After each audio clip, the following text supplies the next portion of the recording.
Premier Winde, thank you very much for your time. I know that you wish very much that you were outside right now jogging with some of the people, but there are more serious matters for you. 46 people have died in your province thus far, and you have been quoted just yesterday as saying that the numbers of COVID-19 infections are, quote unquote, expected to double every 8 days. How's this, or where are you getting this information, and how's the new hospital that you're setting up likely to help? Okay, so first of all, we've done our modelling, and our modelling shows that in July we're going to hit our peak, and I say in July. About a week ago, it was in August, the first week in August, our epidemiologists seem to feel that maybe it might even come a little bit earlier in July. We're going to hit around about 80,000 cases in 1 week. And that is modeling, obviously, on what this virus has done in other countries around the world. So if that is what we're planning for, it means we have insufficient beds in our hospitals, especially high care beds and ICU beds. Although it's interesting to see that there seems to be some change around ICU, or the need for ICU. But it's still early days, I think, globally. But what we are putting in place is more beds, because we can see already about 1,000 beds too short in our hospitals. So the first of our field hospitals, as we call them, is the CTICC. 840 beds will go into the CTICC. That contract was signed and sealed, and on Wednesday we managed to get it cleared through Cabinet. We've now got 2 more coming this coming week, which we hopefully will get the contracts all signed this week for the city region, and then we'll be looking in the rural areas as to what capacity we can build, because we want to put about 1,400 extra beds into the system. Premier, just to pick up on the CTICC hospital that you are setting up, what's the state of readiness of that facility? So the contracts were signed. We signed it off on Wednesday. The contractors are now moving onto site, and we expect, the next sort of 20 days or so, we'll give updates as it goes. We need it to be ready, I would say, before the end of the month. So we're looking at a month, and we need to be ready, because we want to be prepared. I mean, that's why we're doing what we're doing. We want to be prepared, and so in the next month we'll start to see it being converted. And of course, you converting a convention centre, you've got to put specifically specialist waste disposal spaces in. Obviously the food and the security and all of that, and the management offices are all there, but you actually have to build a hospital. And as our specialists say, it's going to be the biggest hospital in the Western Cape, actually. You've also launched what is called the province's COVID-19 Dashboard. What is that, and how's it going to work? So that's a dashboard. You can go onto our website. If you go onto the westerncape.gov.za website, you can go to the COVID-19 page. It will take you to the dashboard, and you can have a look at where cases are by towns, by regions. We've got a high level at the moment, and we would like to, over the next couple of days, even zoom down. So you could even zoom down to a ward level, where you can see how many cases, how many have survived, have come through the other side, or healthy again. You can even scrub it, so you can actually have a look at how it's changed day by day. It'll give you the average age of people that are positive at the moment.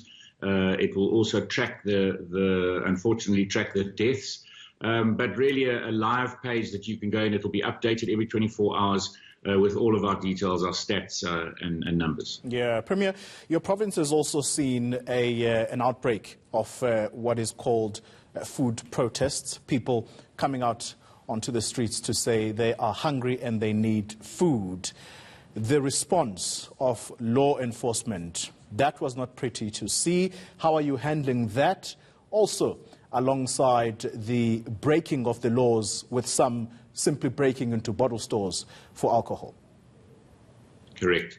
I think that's what the military and the police have been sort of preparing for. They do give us an update every 3 days, every 3 times a week as our cabinets meet. But of course, they meet in their jocks every morning, making sure that we're trying to identify the hotspots, but at the same time get to the cause. So if the cause is food insecurity, that's really concerning. I mean, we've already put, we did a first tranche of 53 million into food. We did another 16.2 million into food. We've got a mapping system now where we map our calls, GIS map the calls, where they come from. We then map by also district across the whole province, the food that's available, both government, national, provincial, local, then also solidarity, the Solidarity Fund, and where they are distributing, and then the NGOs.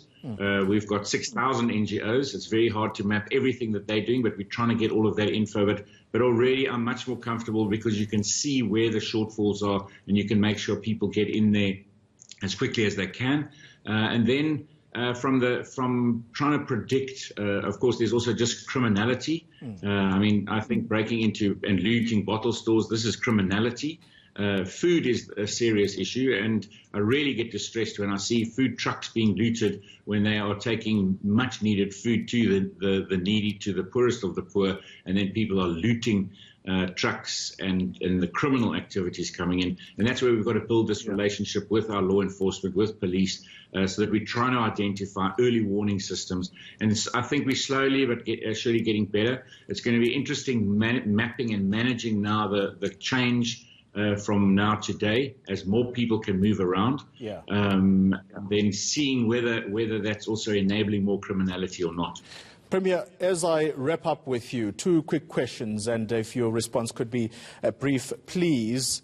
Evictions, should they be taking place at this time, particularly in the city of Cape Town? We've seen those.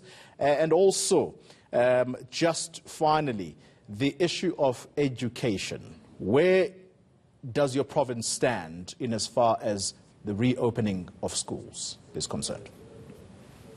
Okay, so I think first of all, when it comes to evictions, I mean, we agree that evictions during lockdown should not happen, but illegal land invasion should also not happen. And of course, if there's illegal land invasion, it needs to be dealt with. So it is a bit of a conundrum.